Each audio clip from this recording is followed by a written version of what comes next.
اعوذ باللہ من الشیطان اللعین الرجیم بسم اللہ الرحمن الرحیم اللہم عجل ولیک الفرج والعافیت والنصر وجعلنا من خیر اعوانہ وانصارہ وشیعاتہ ومحبیہ۔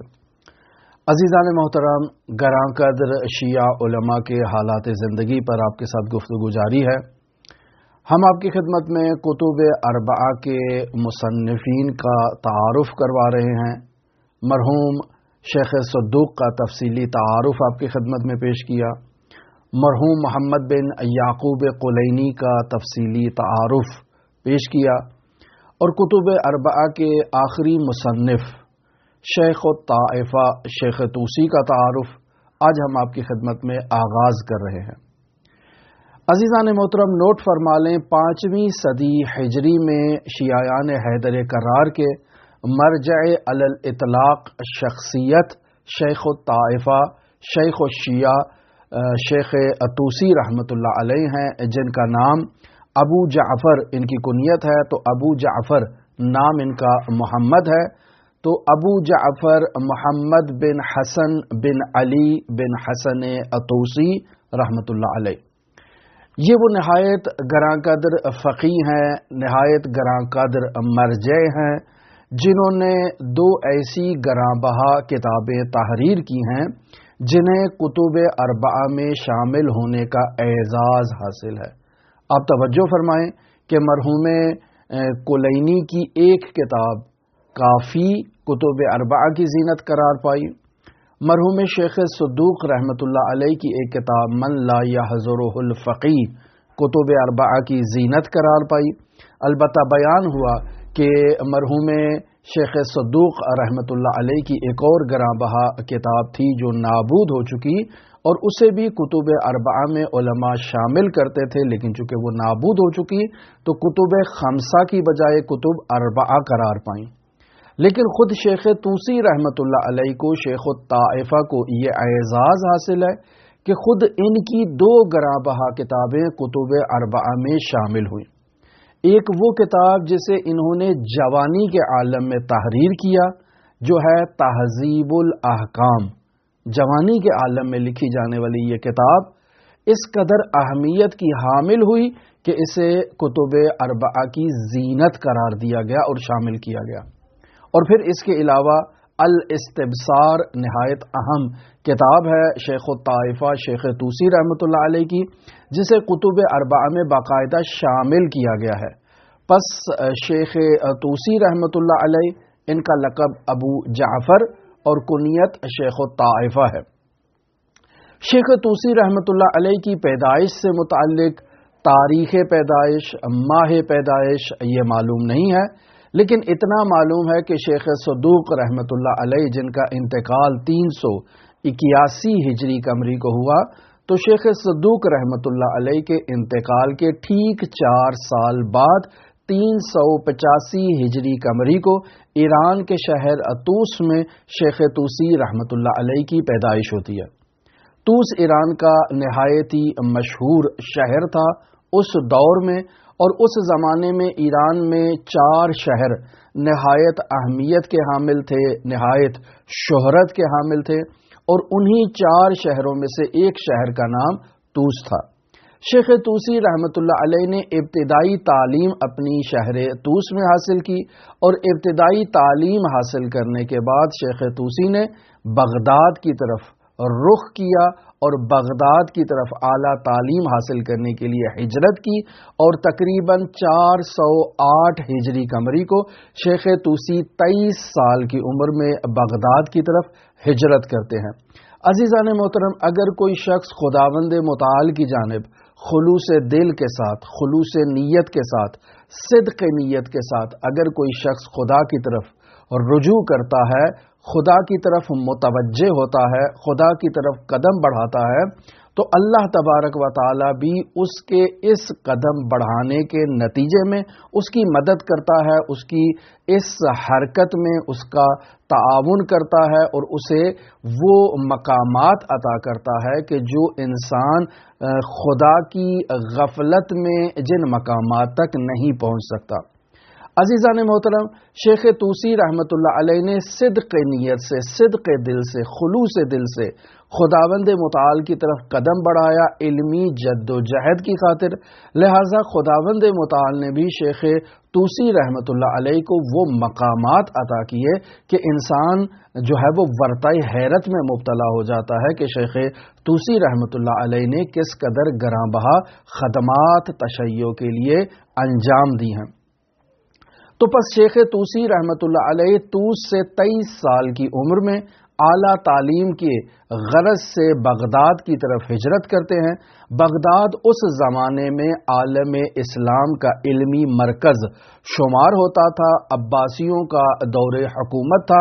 اور عباسیوں کا دور حکومت بھی اپنے کمزور دور سے گزر رہا تھا، یعنی عباسی آہستہ آہستہ اپنی طاقت کھو رہے تھے۔ لیکن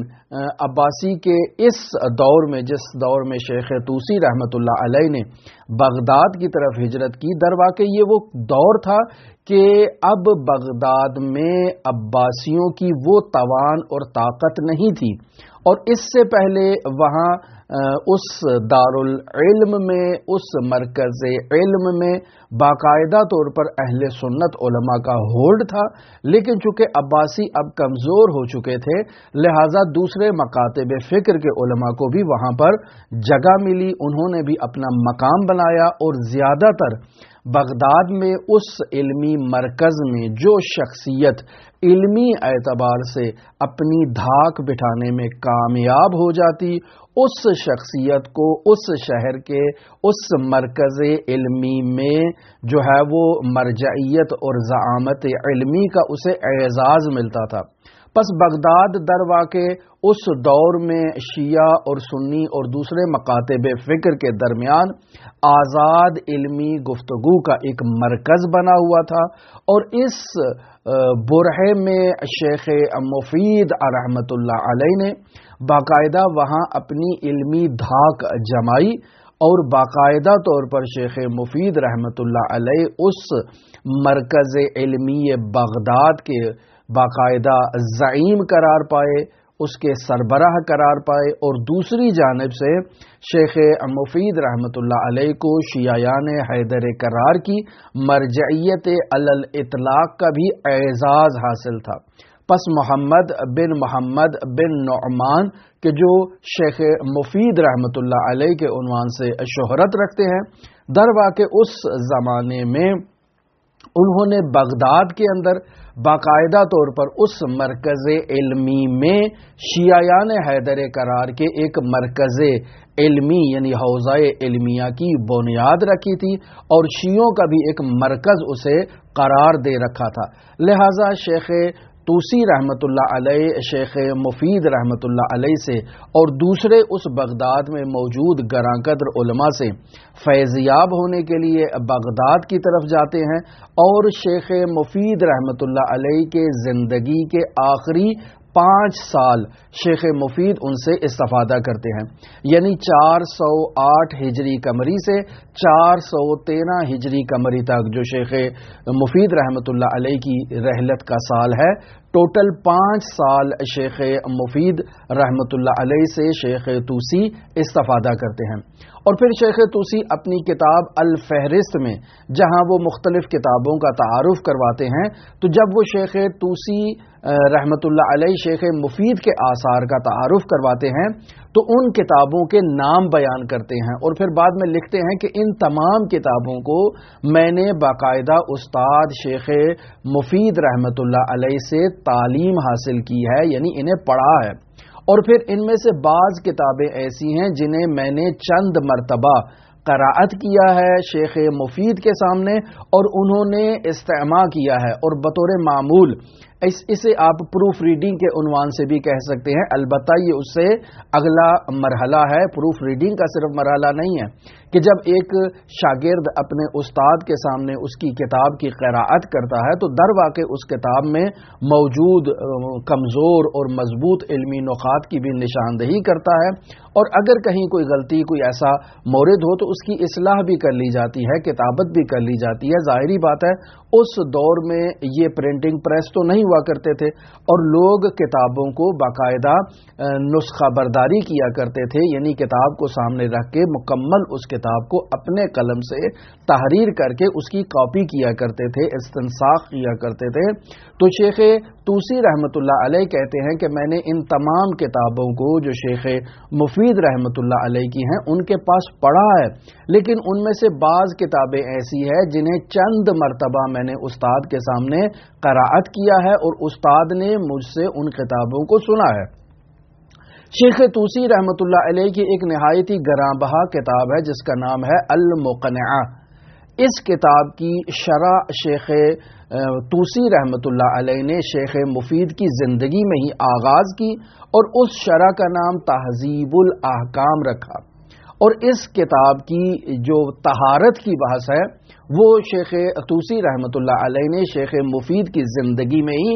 مکمل کر لی تھی، اور باقاعدہ تہذیب الاحکام کا طہارت کا جو چیپٹر ہے وہ مکمل شیخ مفید کی زندگی میں شیخ طوسی نے مکمل کیا۔ پس کتب اربعہ کی یہ گراں بہا کتاب یعنی تہذیب الاحکام کہ جو شیخ مفید کی کتاب المقنعہ کی تشریح ہے، تو اس کا طہارت کا حصہ خود شیخ مفید کی زندگی میں تحریر کیا گیا، اور باقی کتاب جو ہے وہ شیخ مفید کے بعد کمپلیٹ کی گئی شیخ طوسی کی جانب سے۔ تو پس شیخ طوسی رحمۃ اللہ علیہ نے ٹوٹل 5 سال شیخ مفید رحمۃ اللہ علیہ سے استفادہ کیا، اور شیخ مفید نے بھانپ لیا کہ شیخ طوسی ایک نہایت ہی جو ہے وہ ذہین، فطین اور نہایت ہی لائق انسان ہے، لہٰذا انہوں نے بھی اپنے اس شاگرد کے سامنے علمی جو فیض پہنچانے میں کسی قسم کی کمی اور کوتاہی سے کام نہیں لیا، بلکہ نہایت ہی جود اور بخشش کے ساتھ اپنے تمام علم کو شیخ طوسی رحمۃ اللہ علیہ تک منتقل کرنے کے لیے انہوں نے کوشش کی اس 5 سالہ دور میں۔ البتہ شیخ طوسی رحمۃ اللہ علیہ نے گو کہ زیادہ وقت اس 5 سالہ مدت میں شیخ مفید رحمۃ اللہ علیہ سے استفادہ کیا، لیکن اس کے علاوہ بھی کچھ شخصیات تھیں جن سے وہ استفادہ کیا کرتے تھے، جن کا بعد میں آپ کی خدمت میں ہم جب شیخ طوسی کے اساتید کا تعارف کروائیں گے تو وہاں بیان کریں گے۔ لیکن ایک شخصیت جس سے باقاعدہ شیخ طوسی رحمۃ اللہ علیہ زیادہ فیض یاب ہوتے تھے شیخ مفید کے بعد، وہ سید مرتضیٰ علم الہدیٰ تھے۔ یہ سید مرتضیٰ علم الہدیٰ بھی در واقع شیخ مفید رحمۃ اللہ علیہ کے شاگردوں کی فہرست میں نہایت ہی ممتاز اور نہایت ہی عالی مقام شاگرد تھے، لیکن شیخ طوسی رحمۃ اللہ علیہ نے شیخ مفید کی زندگی کے ان 5 سالہ دور میں جہاں شیخ مفید سے استفادہ کیا، تو 3 سالہ دور باقاعدہ اسی 5 سال میں وہ شیخ مرتضیٰ علم الہدیٰ سے بھی فیضیاب ہوتے رہے۔ پس اس طرح سے ہم کہہ سکتے ہیں کہ 413 ہجری قمری کو جب شیخ مفید کا انتقال ہوتا ہے تو شیخ مفید کے انتقال کے بعد ان کے یہ شاگرد سید مرتضیٰ علم الہدیٰ جو ایک نہایت ہی نامور عظیم الشان فقیہ کی حیثیت رکھتے ہیں، یہ ان کے بعد ان کے جانشین قرار پاتے ہیں، زعیم حوزہ قرار پاتے ہیں، مرجع عظمۂ شیعیان جہان قرار پاتے ہیں، اور شیخ طوسی رحمۃ اللہ علیہ سید مرتضیٰ علم الہدیٰ سے ٹوٹل 26 سال فیض حاصل کرتے ہیں، یعنی 3 سال باقاعدہ شیخ مفید کی زندگی میں اور 23 سال شیخ مفید کے بعد وہ باقاعدہ اس استاد سے فیضیاب ہوتے ہیں، اور ٹوٹل 26 سال کا عرصہ وہ سید مرتضیٰ علم الہدیٰ سے استفادہ کرتے ہیں، ان کی کتابوں کو پڑھتے ہیں، ان کے آثار کو پڑھتے ہیں۔ اور سید مرتضیٰ علم الہدیٰ کی ایک کتاب ہے الشافی، اس کتاب کا خلاصہ بھی شیخ طوسی رحمۃ اللہ علیہ تحریر فرماتے ہیں۔ پھر شیخ طوسی رحمۃ اللہ علیہ جہاں علم فقہ میں، علم اصول میں، علم کلام میں سید مرتضیٰ علم الہدیٰ سے فیضیاب ہو رہے تھے، تو ان کی جو روش تھی استاد کی وہ شیخ طوسی رحمۃ اللہ علیہ کو اس قدر پسند آئی کہ انہوں نے اپنی 2 گراں قدر کتابوں میں، جن میں ایک کتاب کا نام الخلاف ہے اور دوسری کتاب کا نام المبسوط ہے، ان 2 کتابوں کو اسی روش کے مطابق تحریر کیا جو روش باقاعدہ سید مرتضی علم الہدا کی تھی۔ پس اس انداز میں یہ کہا جا سکتا ہے کہ شیخ طوسی جنہوں نے 5 سال گو کہ شیخ مفید سے استفادہ کیا، لیکن 26 سال شیخ سید مرتضی علم الہدا سے فیضیاب ہونے کے باعث وہ باقاعدہ طور پر اس قدر ان سے متاثر تھے کہ ان کی روش کے مطابق اپنی 2 کتابوں کو اس روش پر تحریر کیا۔ پس شیخ طوسی رحمۃ اللہ علیہ سید مرتضی علم الہدا کے انتقال کے بعد باقاعدہ طور پر حوزہ بغداد کے زعیم قرار پائے اور 12 سال انہوں نے بغداد کے علمی مرکز میں علمی زعامت کو انجام دیا اور 12 سال باقاعدہ شیعیان حیدر کرار کی مرجعیت عظما کا منصب بھی سنبھالا۔ پس کہا جائے کہ شیخ طوسی رحمۃ اللہ علیہ 5ویں صدی ہجری میں شیعیان حیدر کرار کے زعیم بھی تھے، مرجع علی الاطلاق بھی تھے، مرجعیت عظما بھی رکھتے تھے اور حوزہ علمیہ بغداد کی بھی انہیں جو ہے وہ سرپرستی حاصل تھی اور وہاں کے بھی وہ زعیم تھے۔ البتہ آپ یہ کہہ سکتے ہیں کہ سید مرتضی علم الہدا کے اور بھی بہت سے نامور شاگرد اس دور میں موجود تھے، لیکن سید مرتضی علم الہدا کے شاگردوں میں شیخ طوسی وہ منفرد علمی حیثیت رکھتے تھے کہ شیخ طوسی رحمۃ اللہ علیہ کو باقاعدہ مرجع قرار دیا گیا۔ اور وہ دور ایسا تھا کہ جس دور میں باقاعدہ عباسی حکومت چونکہ علمی اعتبار سے جو مرکز علم ہے اس میں جو شخص زعیم بنتا ہے، جو رئیس بنتا ہے، جو سربراہ بنتا ہے، اس کی علمی قابلیت کو مد نظر رکھتے ہوئے وہ اس کی مسند علمی کو تسلیم کرتے ہیں۔ لہذا شیخ مفید رحمۃ اللہ علیہ کی مرجعیت علمی کو بھی عباسی حکومت نے تسلیم کیا، اسی طرح سے سید مرتضی علم الہدا کی جو علمی حیثیت ہے اس کو بھی انہوں نے تسلیم کیا، اور اسی طرح سے شیخ طوسی رحمۃ اللہ علیہ کی علمی حیثیت کو اور علمی قابلیت کو انہوں نے قبول کیا۔ لیکن شیخ طوسی رحمۃ اللہ علیہ 12 سال بغداد میں زعیم حوزہ، زعیم مرکز علمی قرار پانے کے بعد باقاعدہ انہوں نے جو ہے وہ 448 ہجری قمری کو نجف اشرف عراق کی طرف رخ کیا۔ اس کی وجہ کیا بنی ہے؟ اس کی وجہ در واقع بغداد میں عباسی حکومت کی کمزوری اور بغداد میں تغرل کے آنے کی اور مظالم کے رونما ہونے کی جو وجہ ہے وہ باعث بنی ہے۔ یہ تغرل وہی ہے جسے آپ لوگ بہت ہی شوق سے مشاہدہ کرتے ہیں التغرل غازی ڈرامے کے اندر، یہ وہی شخص ہے۔ نہایت ہی اس نے شیعیان حیدر کرار پر مظالم ڈھائے ہیں اور باقاعدہ بغداد میں شیعوں کے علمی مرکز کو اور علمی حیثیت کو تباہ کرنے والا شخص جو ہے وہ یہی التغرل غازی ہے جو بہت ہی مشہور ہے۔ در واقع جو حاسدوں نے جو بالآخر ہر دور میں حاسد افراد موجود ہوتے ہیں جن کا کام جو ہے وہ غیبت کرنا، جن کا کام حکمرانوں کو جو ہے وہ اکسانا اور تہمتیں لگانا، یہ ہر دور میں ایسے افراد موجود ہوتے ہیں۔ لہٰذا شیخ طوسی رحمۃ اللہ علیہ پر بھی ایسے حاسدوں نے تہمتیں لگائیں، شیعوں پر تہمتیں لگائیں، اور ان تہمتوں کے نتیجے میں جو آج تک کے زمانے میں شیعوں پر لگائی جاتی ہیں انواع و اقسام کی تہمتیں، جو بے بنیاد قسم کی تہمتیں ہیں، جن کی کوئی اساس نہیں ہے، جن کی کوئی بنیاد نہیں ہے، ایسی تہمتیں لگا کر شیعوں کو جو ہے وہ دائرہ اسلام سے خارج کر دیا جاتا ہے۔ تو التغرل کے زمانے میں جب تغرل بغداد کی طرف آیا اور اس نے ہجوم کیا، عباسیوں کو کمزور کیا، تو اس دور میں باقاعدہ جو ہے وہ شیعوں کے خلاف پروپیگنڈا کیا گیا، شیخ طوسی کے خلاف پروپیگنڈا کیا گیا، اور اس پروپیگنڈا کے نتیجے میں شیخ طوسی رحمۃ اللہ علیہ کے گھر کو نظر آتش کر دیا گیا،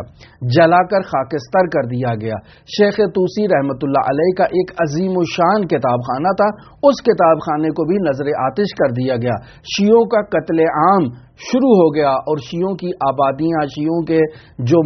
محلے ہیں ان تمام کو نظر آتش کرنا شروع کر دیا، قتل عام کرنا شروع کر دیا۔ تو ایسے میں شیعوں کا قتل کیا جانا، ان کے اموال کو غارت کیا جانا، یہ باعث بنا کہ شیخ طوسی رحمۃ اللہ علیہ بغداد سے نجف اشرف کی طرف پناہ لیں اور اپنی جان کو وہاں سے چھڑائیں، اور اس وقت نجف باقاعدہ ایک چھوٹے سے دیہات کی حیثیت رکھتا تھا، لہذا جیسے ہی شیخ طوسی رحمۃ اللہ علیہ نجف اشرف کی طرف انہوں نے رجوع کیا اور وہاں آ کر آباد ہوئے، تو شیخ طوسی رحمۃ اللہ علیہ چونکہ ایک علمی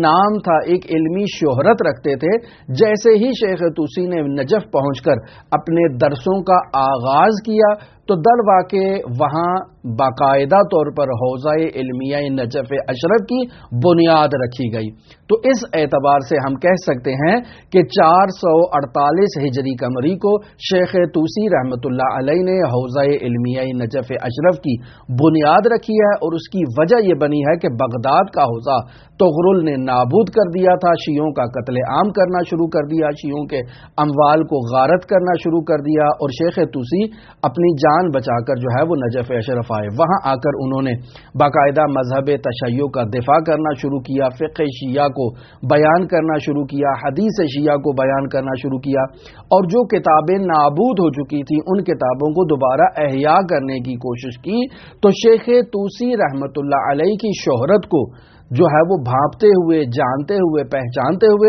لوگوں نے باقاعدہ نجف اشرف کی طرف رخ کیا، تاکہ نجف آ کر شیخ طوسی کی علمی جو صلاحیتیں ہیں، قابلیتیں ہیں، ان سے فیضیاب ہوں، اور علم دوست حضرات باقاعدہ نجف اشرف آئے، اور اس طرح سے حوزہ علمیہ نجف اشرف کی بنیاد رکھی گئی۔ شیخ طوسی رحمۃ اللہ علیہ کے بارے میں علماء کی کیا رائے ہے، شیخ طوسی نے کن گراں قدر شخصیات سے علمی فیض حاصل کیا ہے، کون سی گراں قدر شخصیات شیخ طوسی رحمۃ اللہ علیہ کے شاگردوں کی فہرست میں شامل ہیں، اور دیگر موضوعات، انہیں ہم اپنی آئندہ گفتگو میں آپ کے سامنے بیان کریں گے۔ ہماری دعا ہے کہ خداوند متعال شیخ مفید، سید مرتضی علم الہدا اور شیخ طوسی رحمۃ اللہ علیہ کے درجات کو عالی و متعالی قرار دے۔ ہماری دعا ہے کہ خداوند متعال شیخ طوسی رحمۃ اللہ علیہ کی علمی خدمات کو، علمی قابلیتوں کو ان کے لیے ذخیرہ عقبہ قرار دے۔ ہماری دعا ہے کہ خداوند متعال منجی عالم بشریت حضرت صاحب الامر، صاحب العصر، صاحب الزمان، مہدی موعود کے ظہور میں تعجیل فرمائے، ہمیں ان کے اصحاب و اعوان و انصار میں شمار فرمائے۔ اللہم صلی علی محمد و آل محمد وعجل فرج قائم آل محمد۔